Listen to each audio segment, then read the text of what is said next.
Il faut aller se promener en Cisjordanie pour se rendre compte de la situation. Moi, j'y étais récemment en vacances, j'ose dire, pour voir.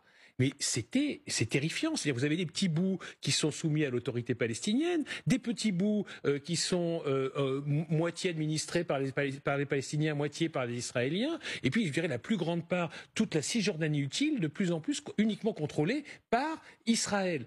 Et des colons qui s'installent partout. Une violence, un racisme. Et là, pour le coup, là, je parle vraiment sérieusement, un apartheid qui est mis en place. On voit très bien d'ailleurs sur cette carte que la présence palestinienne a été grignotée au fil du temps par des implantations israéliennes. Je veux dire que la cocotte minute en Israël, c'est la Cisjordanie. Ça peut exploser à chaque instant. Et c'est un miracle que ça n'ait pas encore explosé. Ce qui est très curieux, c'est que ça soit venu de Gaza et pas de la Cisjordanie. Parce que là, les gens sont humiliés en permanence. Alors, je fais une petite parenthèse, mais je renverrai à une série remarquable, une série israélienne qui s'appelle Fauda. Il y a 4 saisons. Je vous conseille de la regarder, au moins les 3 premières, la 4e est un peu ridicule, mais les 3 premières saisons.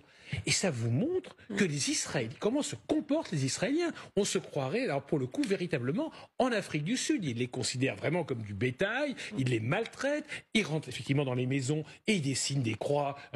Mais vous imaginez, ça rappelle...